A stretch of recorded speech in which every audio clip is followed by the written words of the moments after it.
모세가 이스라엘 자손의 온 회중을 모으고 그들에게 이르되 여호와께서 너희에게 명령하사 행하게 하신 말씀이 이러하니라. 엿새 동안은 일하고 일곱째 날은 너희를 위한 거룩한 날이니 여호와께 엄숙한 안식일이라. 누구든지 이날에 일하는 자는 죽을지니.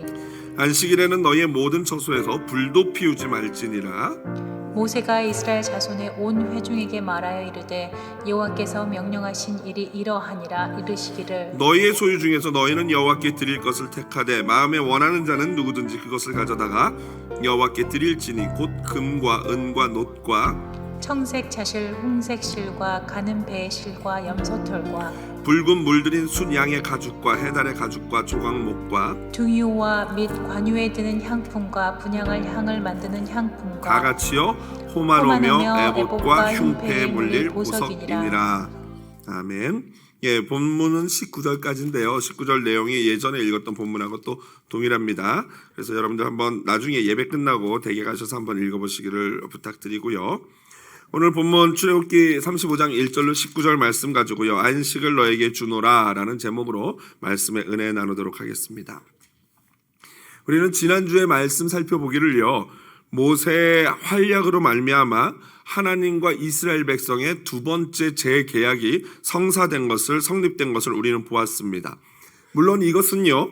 예수 그리스도로 말미암아 새롭게 언약이 십자가의 은혜의 언약이 세워질 것에 대한 분명한 예표입니다. 모세는 이제 금송아지 사건을 정리하고 금송아지를 다 빻아서 가루로 만들고 그것을 죄를 범한 사람들에게 마시게 하고 또 레위인이 그 형제들을 쳐서 죽이고 이런 일들이 정리를 다 하고 나서 이제 두 번째 다시 시내산에 올라 두 번째 십계명 돌판을 받아서 내려왔습니다.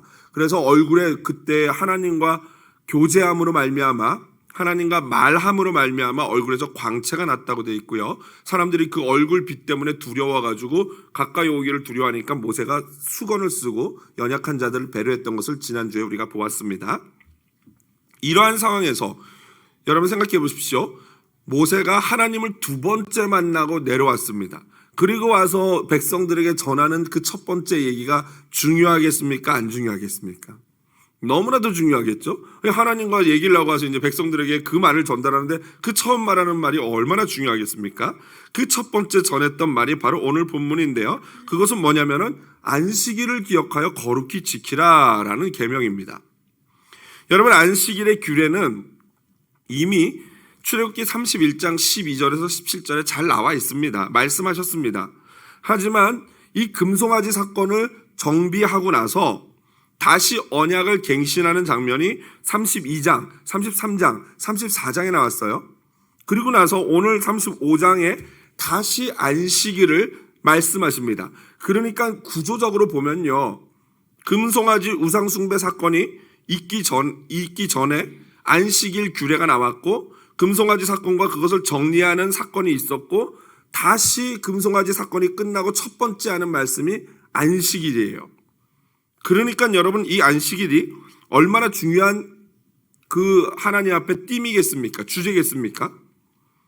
지금 금송아지 사건을 가운데 두고 앞뒤로 인클루지오 기법이라고 수미상관법이라고 제가 몇 번 말씀드렸던 그 기법을 모세가 쓰면서 쓰고 있는 거예요. 그러니까 우상 숭배하는 금송아지 사건과 더불어 안식일은 매우 밀접한 관계가 있고 중요하다라는 것입니다. 그러니까 이 안식일을 지키는 것이 얼만큼 중요한지 10계명의 제1계명 다른 신을 두지 말라, 우상 숭배하지 말라, 여호와의 이름을 망령되이 일컫지 말라 이 세 계명이 이 10계명 1, 2, 3계명 아닙니까? 그런데 이 1, 2, 3계명은 좀 형이 상학적이죠. 구체적인 것보다는 우리의 태도라든가 정신적인 걸 얘기하고 있습니다.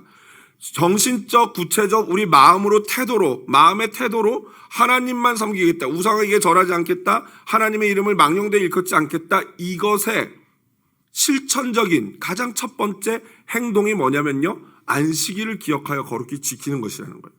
그러니까 하나님만 섬기겠다고 작정한 사람은 안식일을 지키라는 거예요.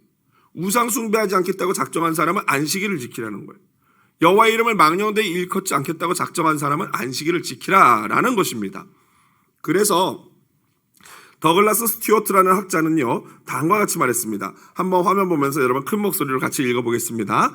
여러 율법 중에 안식일 율법의 준수 여부는 가장 쉽게 드러난다. 그러므로 누구든 이 율법을 준수하지 않는 것은 곧 자신은 율법을 준수할 생각이 없음을 공개적으로 표현하는 것으로 이해될 수 있다. 그렇습니다.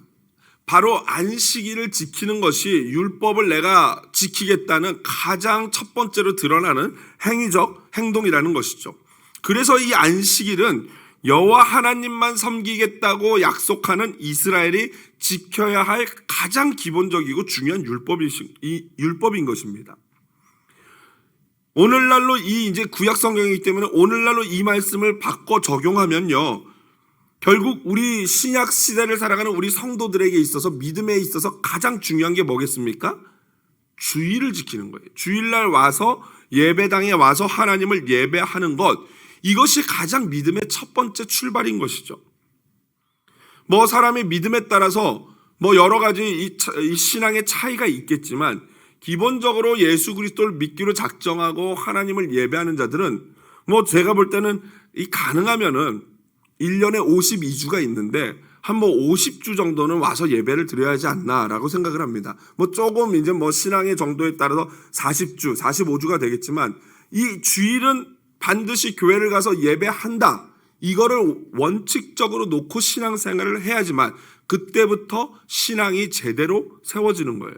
그래서 여러분들 아직 이제 신앙이 아직 초보자인 분들도 한번 이게 도전해 보십시오. 내가 반드시 주일을 지키겠다라는 한번 각오를 해보시면 하나님이 은혜를 주십니다. 여러분 아내를 사랑한다고 하면서 나 하나님 사랑해, 나 아내를 당신 사랑해 하면서 맨날 집에 안 들어가면 사랑하는 거예요, 안 사랑하는 거예요? 맨날 밖에서 전화로 그래, 나 진짜 사랑하거든, 오늘은 왜 봐? 이러고 끊으면은 그건 안 사랑하는 거예요. 여러분 부모님을 사랑한다고 하면서 성경에 부모님을 공경하라 그랬는데 부모님을 봉양하지 않으면 그 아들이, 그 딸이 부모님을 사랑하는 거예요, 안 사랑하는 거예요? 대답들을 안 하시네요. 이 말씀 제가 이렇게 말하면 우리 또 어머님 세대들은 맞아, 이 녀석이 나를 사랑하지 않는 게 맞고 내 생각이 맞았어 이러시면 됩니까, 안 됩니까? 안 되죠. 물론 부모님을 사랑하면 부모님을 봉양하고 공경해야 되는 건 맞아요. 그런데 또 간혹 가다 보면 자녀가 상황이 안 되는 경우도 있지 않습니까? 그럴 경우에는 우리 부모님들이 또 이해를 해 주셔야죠. 이 녀석들이 사랑하는데 상황이 지내 살기도 힘들겠지, 얼마나 빠듯하겠나, 힘들겠지 하고 이해해 주시는 것도 필요합니다. 또 반면에 우리 젊은 세대들은요, 아무리 내 형편이 힘들고 어려워도 어떻게 해야 됩니까? 하나님이 뭐라 그러셨습니까? 십계명에 내 부모를 공경하라 그랬어요. 그러면 적어도 최소한의 부모님을 공경하는 구체적인 행동을 하는 것, 이것이 진짜 하나님을 사랑하는 자라는 것이죠. 여러분 실제로 하나님을 진짜 사랑하는데 실제로 주의를 잘 지키지 못하는 상황에 있는 분들이 있을 수 있어요. 제가 한국에 있을 때 주일날 이제 뭐 교회를 갈 때 지하철을 타거나 버스를 타고 가면서 가는 차 안에서 이런 생각을 합니다. 지금 이 지하철을 운행하시는 기사님들 중에서도 분명히 하나님을 믿는 분들이 있을 텐데 이분들은 이 주일날 이거를 자기 순서에 따라서 이걸 운행해야 되기 때문에 오늘은 교회를 못 가셨겠구나라는 생각을 해봅니다. 하지만 덕분에 누가 교회를 갈 수 있습니까? 저 같은 수많은 사람이 그 지하철을 타고 갈 수 있는 거 아니겠습니까? 그래서 이분들이 이렇게 예배하는 마음으로 이렇게 또 일을 하신다면은 뭐 그 한 주 정도는 하나님이 또 예배로 받아주시지 않을까라고 생각을 합니다. 저 역시도 마찬가지예요. 너무나 예배를 하고 싶고 교회를 가고 싶었는데 가지 못한 경우들이 있었어요. 군대였었어요. 제가 몇 번 간증을 드렸는데 다음번에 또 잊을 때쯤 되면 다시 한번 간증 드릴게요. 구체적으로. 그 군대에서 그냥 교회를 너무 가고 싶은데 군대에 있으니 교회를 갈 수가 없지 않습니까? 그러니까 제가 그냥 지난번에 말씀드렸지만 이 보일러실에 가서 혼자 막 울고 불고 하면서 막 그냥 소리내서 울면 또 고참들한테 걸리니까 마치 막 혀를 깨물듯 이러면서 울고 예배했는데 너무나 은혜로웠어요. 그러면 그게 교회를 못 갔기 때문에 하나님을 사랑하지 않는 건 아니지 않겠습니까? 상황이 안 되니까. 그렇기 때문에 여러분 얼마든지 이거 우리가 또 이해할 수 있습니다. 그러나 하나님 앞에서 이렇게 양심껏 진짜 상황이 안 될 때는 주일날 못 오는 것을 누가 뭐라 그러겠습니까? 그러나 하나님 앞에서 내가 양심껏 갈 수 있는데 안 가면은 그거는 하나님이 기뻐하시지 않는다라는 거죠. 특별히 이번에 임직 투표에서 선출되신 우리 임직자들께 부탁을 드립니다. 중직분들은요, 주일 예배, 금요 기도회 이런 교회 공예배를 목숨 걸고 참석하셔야 합니다. 그래서 성도들의 본이 되고 우리 젊은 세대들이 우리 중직자분들의 이런 신앙의 생활을 보면서 우리도 저렇게 해야 되는 게 맞는구나 하고 따라올 수 있도록 하나님 앞에서 본을 보여주시는 우리 또 이번에 선출된 우리 중직자분들 되시기를 부탁을 드립니다. 네, 딱 두 분만 아멘 하셨어요. 다 할 줄로 믿습니다. 네, 좋습니다. 감사합니다. 여러분, 또 이어서 이제 안식일 규례가 나온 시점이 재밌습니다. 성막을 제작하기 바로 전에 하나님이 안식하라라고 명령을 하십니다. 여러분, 이제 사실 성막을 제작하기 시작하면요, 많이 바쁘고 피곤할 것입니다. 그리고 하나님이 이 성막을 만들라고 했기 때문에 그 어떤 일보다도 이 성막 만드는 일이 우선시 될 것입니다. 그런데 그 성막을 만드는 일도 하나님이 안식일보다는 우선시하지 않으십니다. 왜 그러실까요? 사실 성막을 만드는 이유가 뭡니까? 성막을 만드는 이유는요, 이스라엘 백성들에게 참 안식을 가르쳐 주려고 만드시는 거예요. 무슨 말이냐면요, 죄악에서 벗어나 진정한 안식을 주실 것에 대한 예표가 바로 성막입니다. 성막은 예수 그리스도를 예표하고 있는데요, 예수 그리스도가 바로 너희들에게 진정한 안식을 줄 거야 라는 그 블루프린트가 바로 성막인 것입니다.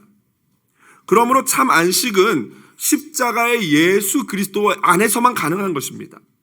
그러므로 성막을 만드는 것도 중요하지만 성막을 만들어 그 안식일을 지키며 성막이 상징하는 바, 우리에게 진정한 안식을 주실 예수 그리스도를 바라보게 하는 것, 이것이 더 중요한 것이에요. 그래서 하나님이 성막 짓는 일을 시작하기도 전에 너희는 쉬어라 라는 말씀을 주시는 것입니다. 바로 이것이 은혜고 이것이 사랑인 줄로 믿습니다. 특별히 이 성막 제작은요, 새로운 천지 창조와도 연결이 되어 있습니다. 여러모로 성막은 하나님의 천지 창조를 담고 있는데요, 이것입니다. 하나님이 첫 번째 천지를 창조하시고 아담과 하와를 에덴 동산에 세우셨는데 그들이 하나님 앞에 범죄함으로 말미암아 하나님이 지으신 모든 세상이 망가졌단 말이죠. 이제 하나님은 그 망가진 세상을 어떻게 계획하고 계시냐면요, 둘째 아담인 예수 그리스도를 통해서 새롭게 창조하실 거예요. 그리고 성막이 상징하는 바가, 예표하는 바가 바로 내가 내 아들 예수 그리스도를 통해서 새로운 창조를 할 것이다 라는 그 뜻이 이 성막 안에 들어가 있는 것입니다. 그러므로 성막을 짓는 것도 중요하지만 그 성막을 예수 그리스도를 통해서 우리에게 주어질 안식을 바라보게 하는 것이 바로 하나님의 목적이었던 것입니다. 여기서 한 가지 좀 특이한 점이 있는데요, 오늘 성경에 보니까 2절 하반절에 일하는 자는, 안식일에 일하는 자는 다 죽이라 라고 명령을 하십니다. 그러면서 구체적인 예를 들면 어떤 게 일인가 예를 들기를 3절 하반절을 보니까 텐트에서 불도 피우지 말아라 라고 되어 있습니다. 왜 하필 불도 피우지 말아라 라고 말씀을 하셨던 것일까요? 이 명령을 어떻게 해석해야 될까요? 여러분, 불 피는 거는 우리 사람이 먹고 사는 데 있어서 가장 기초적인 거죠. 음식을 하려면 불이 있어야 하지 않겠습니까? 그런데 불을 피지 말라는 것은 그날 안식일날 금식하라는 말씀이신가? 라고 우리가 생각할 수 있을 것입니다. 그런데 불을 피우지 말라고 말씀하신 반면에 또한 출애굽기 16장 23절에 보면 이렇게 말씀하십니다. 한번 보고 같이 읽어보겠습니다. 함께 화면 보면서 읽어보겠습니다. 내일은 휴일이니 여호와께 거룩한 안식일이라. 너희가 구울 것은 굽고 삶을 것은 삶고 그 나머지는 다 너희를 위하여 아침까지 간수하라. 아멘. 만약 여러분 하나님이 안식일날 불 피워서 밥해 먹지 말 것을, 그래서 안식일날 금식할 것을 요청했다면은 금요일날 아침에 다음날 토요일 안식일날까지 먹을 것 만나를 2배나 주실 필요가 있습니까, 없습니까?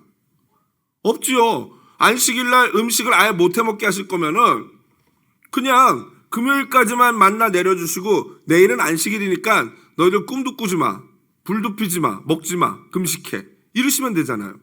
그런데 왜 금요일날 아침에 거둘 때는 평일보다 2배나 되는 만나를 거두도록 허락하셨냔 말이죠. 그거는 안식일날 먹으라는 얘기 아니겠습니까?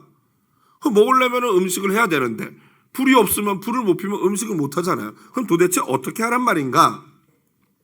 그래서 이 모순되는 두 명령, 안식일에 불을 피지 마라, 제7일을 위하여 2배를 걷어서 너희가 삶든지 굽든지 먹어라 라는 이 말씀, 충돌되는 말씀을 어떻게 풀까 고민을 했는데, 이스라엘 사람들의 지혜서인 탈무드 있지 않습니까?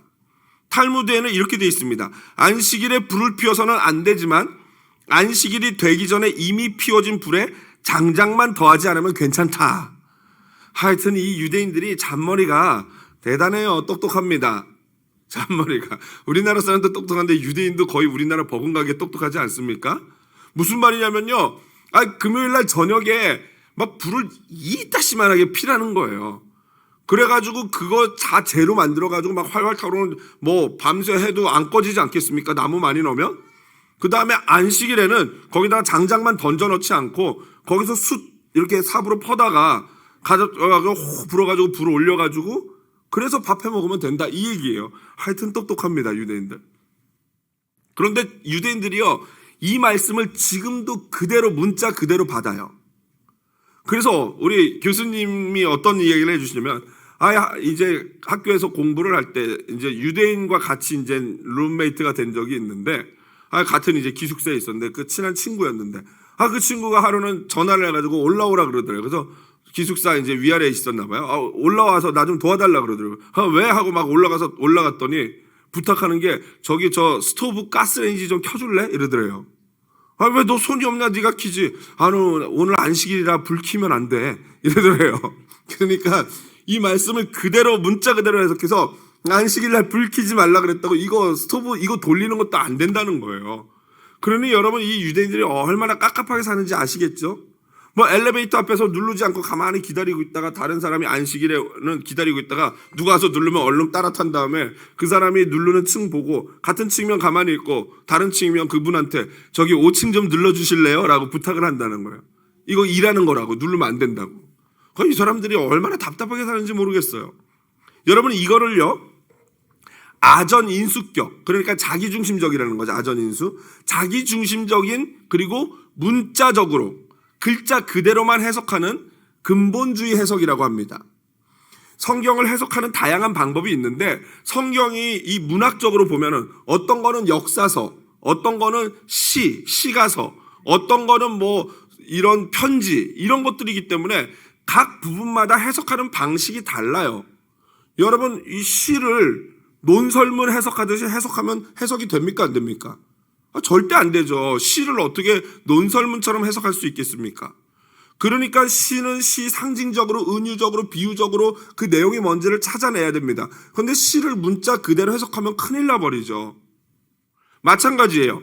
어떤 성경 본문은 문자 그대로 해석해야 됩니다. 하나님이 천지를 창조하셨다. 이거는 문자 그대로 믿어야 될 줄로 믿습니다. 하나님이 창조하신 줄로 믿습니다. 아멘이시죠? 이거는 문자 그대로 믿어야 돼요. 그런데 이거는 이제 좀 해석이 필요해요. 물론 구약시대에는 불을 피지 말라, 이게 문자 그대로 실천해야 됐겠죠. 그런데 이제 신약시대가 됐어요. 그러면 어떡합니까?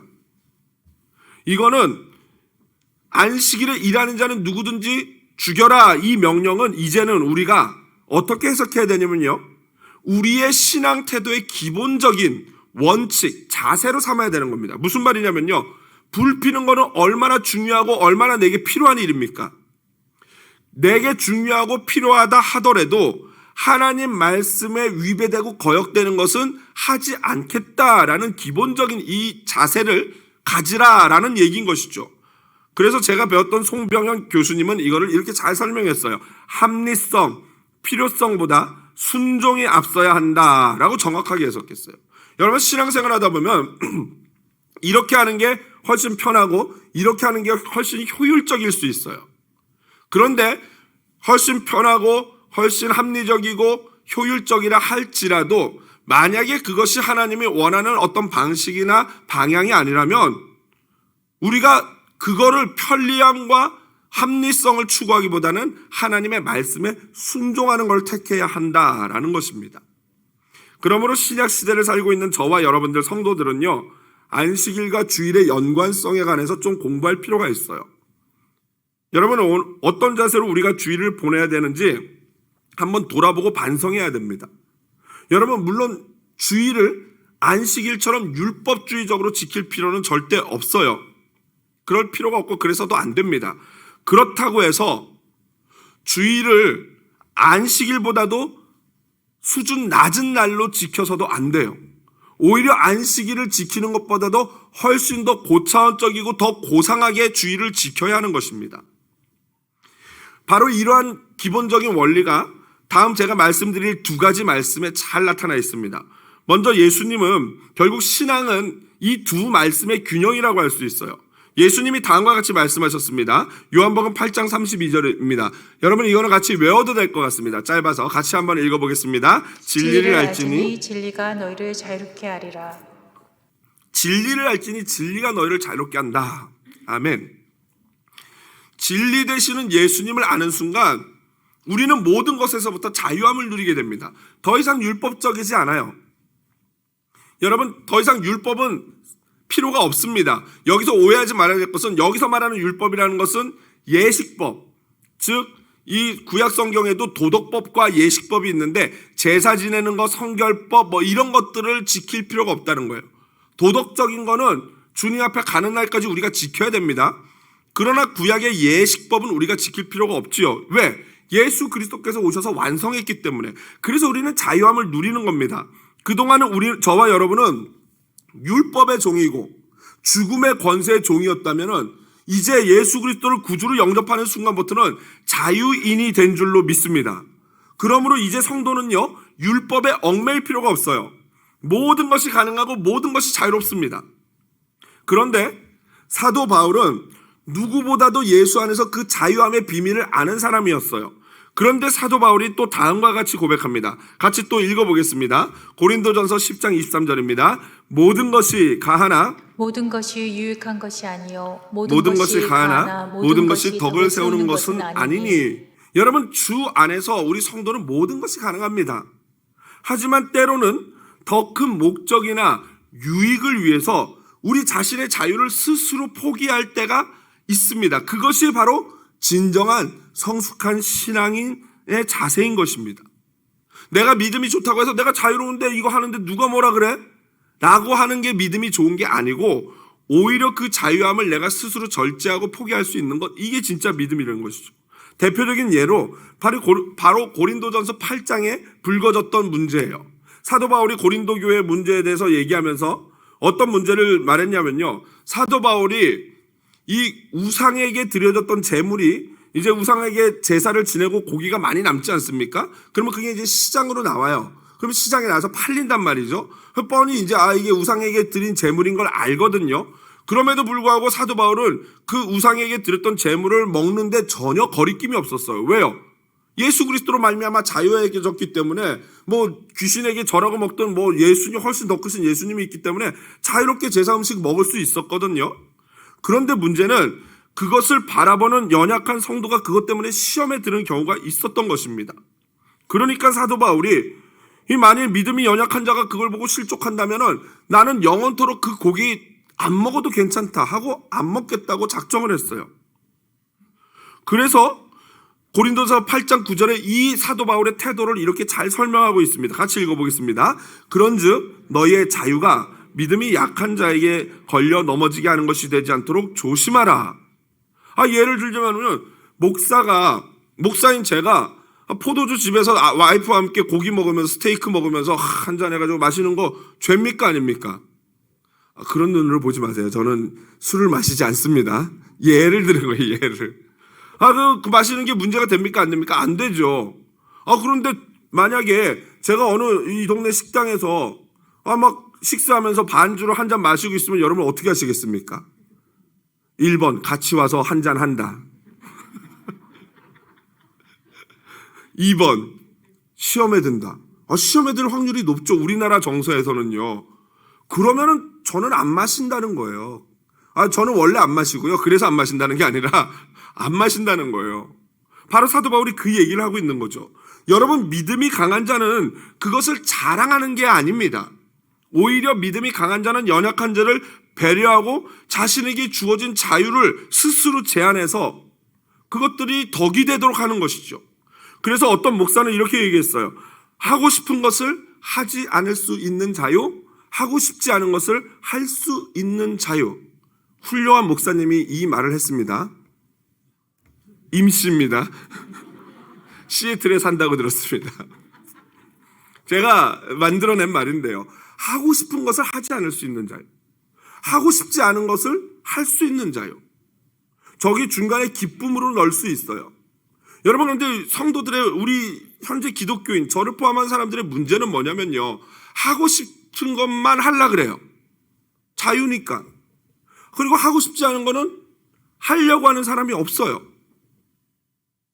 예를 들면 교회에서 밥 먹는 거, 교회에서 점심을 제공하고 밥 먹는 거 싫어하는 분 계십니까?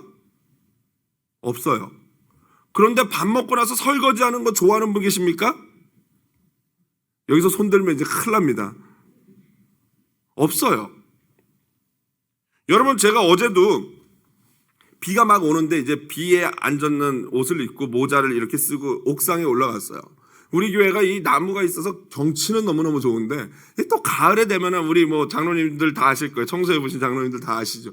이 낙엽이 막, 우리 어떤 장로님은 이 농담으로 그래요. 이 낙엽이요, 목사님 비 오면 마귀 딱지 같아가지고 달라붙어서 떨어지지가 않아요. 막 이러면서 말씀을 해주시는데, 정말 그래요. 그런데 옥상에 올라가면요, 이 핀 같은 이 파인트리, 이 나무 가지가 얼마나 많은지. 그런데 이게 하수도에 이 채가 있으니까 거기 걸려가지고 물이 고인단 말이에요. 그러면 우리 교회 이게 천장에 물 새는 게 바로 그런 것 때문에 그래요. 정기적으로 주기적으로 올라가서 그 나무를 다 이 넓은 우리 건물 전체에 나무를 다 걷어내는데, 제가 그거를 좋아할까요, 안 좋아할까요? 그런데 제가 하면서 막 기분 나빴을까요? 막 욕하면서 했을까요? 기쁘게 했을까요? 하고 싶지 않은 일이에요. 이거는 하고 싶지 않은 일은 다 하고 싶지 않아요. 그러나 저는 그걸 하면서 기쁨으로 해요. 왜? 목사라서 그런지 몰라도 어쨌든 기쁨으로 해요. 오늘 아침에도, 어제 제가 마당을 보니까 낙엽이 많았는데 비가 내리니까 청소를 할 수 없지 않습니까? 바람 불어도 소용없으니까. 그런데 오늘 아침에는 비가 그쳤어요. 그런데 오늘 아침에 제가 교회 오는데 한 8시쯤 됐나요? 그런데 어떤 집사님이 와가지고 혼자 막 그냥 이거 불고 있는 거예요. 그분 하고 싶었을까요? 하기 싫었을까요? 안 물어봐서 모르겠지만, 바로 이게 하고 싶은 것을 하지 않을 수 있는 자유, 하고 싶지 않은 것도 기쁨으로 할 수 있는 자유. 이게 바로 진정한 우리 크리스찬의 자유인 것입니다. 내가 하고 싶은 것과 내가 하기 싫은 것이 있지만 내가 기준이 아니에요. 뭐가 기준이에요? 다른 성도, 공공의 유익. 이게 공공에 어떤 유익을 줄까? 교회에 어떤 이득을 줄까? 연약한 자들에게는 어떤 영향을 끼칠까? 어떤 도움을 줄까? 이 배려하는 마음이 기준이 될 때, 그것이 바로 진정한 성도의 자유함이라는 것입니다. 그런 점에서 여러분, 주일은요, 진정으로 자유함을 누리는 날입니다. 하지만 그 자유함이 내 재미, 내 유익, 내 이 아전인수격적인 이 내 중심적인 즐거운 날이 아니라, 가장 먼저는 예수님을 생각하고 기념하고 예수님을 예배하는 날이 바로 주일인 것이에요. 또한 연약한 이웃들, 성도들을 기쁨으로 섬기는 날이, 자유의 날이 바로 주일인 것입니다. 여러분, 성도 간의 교제, 성도를 교제하는 이런 것들이요, 여러분 여기 많이 있어요. 교사도 해도 되고, 청소를 해도 되고, 안내를 해도 되고, 뭐 예전에 식당 있을 때는 식당 봉사를 하면서 거기서 기쁨을 누리는 거죠. 바로 여러분, 이렇게 주일은 안식일보다 더 하나님 중심으로, 더 이웃 중심으로 기뻐하고 감사하며 지낼 수 있는 날이 주일인 것입니다. 왜요? 율법적으로 지키는 안식일보다 이 주일은 훨씬 더 업그레이드된 날이기 때문이에요. 이제 3절까지 제가 설교했습니다. 이제 4절부터 19절이 남았습니다. 마음이 굉장히 절망스러우시죠? 이제 12시가 다 됐는데 걱정 마십시오.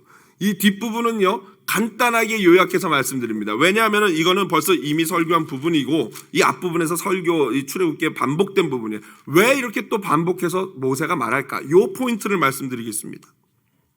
이 부분에서 이 뒷부분, 4절부터 19절에서 그리고 또 다음 주에도 또 이제 설교를 계속 이제 해드리겠지만 여기서 가장 중요한 핵심은 여호와 하나님께서 성막을 만들라라고 명령하셨고 그 말씀대로 성막이 그대로 만들어졌다. 이 얘기를 모세가 쓰고 있는 거예요. 여러분, 하나님께서 말씀하시니 그대로 이루어졌더라. 어디서 본 패턴입니까? 할렐루야.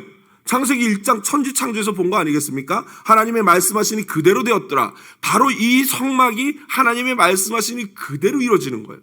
그리고 이것은 하나님이 말씀하시니 예수 그리스도께서 육신을 입고 오셨고 그 예수가 우리를 너와 나를 구원하셨더라. 이루어졌더라. 그래서 새 창조인 것입니다. 성막을 제작할 때 그래서 반드시 말씀대로 해야 돼요. 하나님이 이 성막의 말씀이라는 블루프린트 설계도를 주셨는데 인간이 하나님의 말씀대로 안 하고 자기 멋대로 그걸 자기가 하고 싶은 대로 믿고 싶은 대로 하고 싶은 대로 성막을 짓는다면은 그게 어찌 하나님의 원하시는 그림이 되겠냐고요. 하나님이 계획하신 대로 이루어지겠냐고요. 그래서 말씀에 조금도 어긋나지 않게 수치까지 하나하나 말씀하시면서 만들라고 명령하셨던 것입니다. 그렇게 말씀하신 대로 예수 그리스도를 통해서 우리를 구원하셨던 것이고 교회 생활이나 우리의 삶도 마찬가지입니다.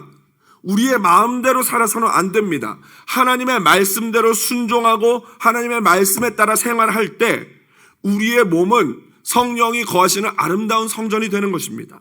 고린도전서 6장 19절 한번 다 같이 읽어보겠습니다. 너희 몸은 너희가 하나님께로부터 받은 바 너희 가운데 계신 성령의 전인 줄을 알지 못하느냐. 너희는 너희 자신의 것이 아니라. 아멘. 우리는 우리의 자신의 것이 아니고 하나님의 것이에요. 그러므로 우리의 삶은 하나님의 말씀대로 살아야 하는 것입니다. 말씀을 마무리하면서 질문 하나를 드리고 싶습니다. 저와 여러분은 예수 그리스도로 인하여 나의 삶에 넘치는 안식과 평안이 있으십니까?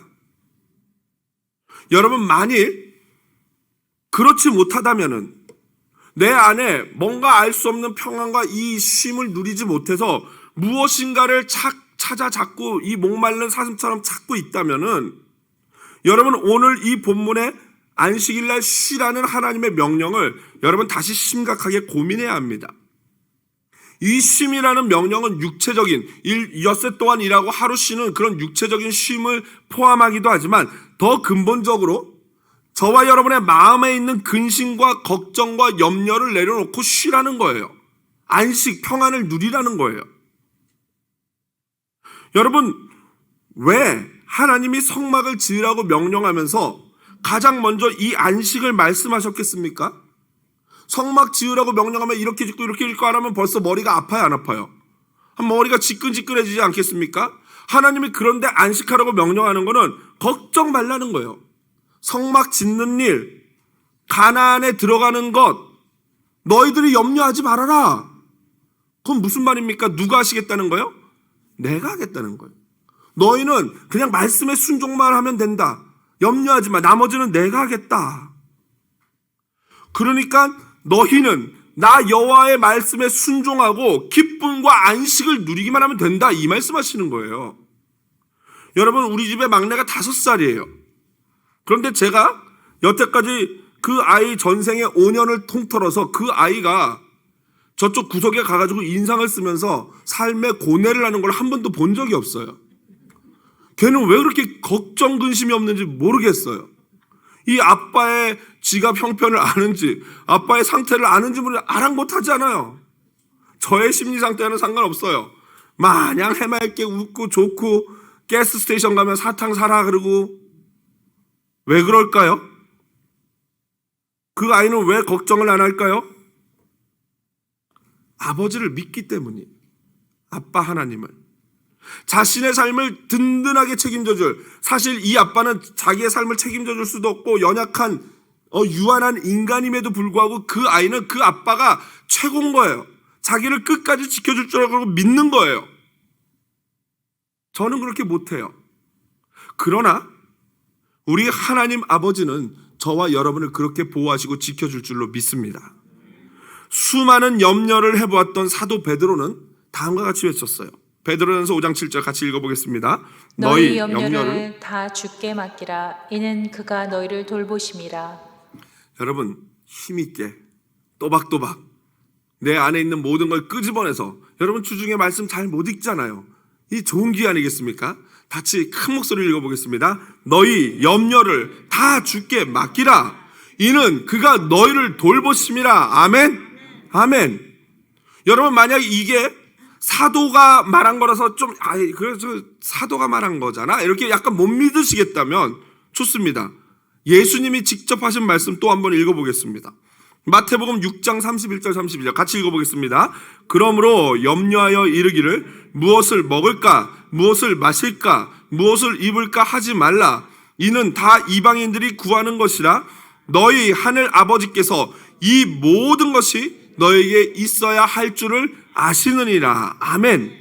여기서 말하는 것은 그저 먹고 사는 것만의 문제가 아니에요. 우리 내면에 있는 가장 근본적으로 고민하고 근심하는 그 문제까지도 하나님이 다 아실 줄로 믿습니다.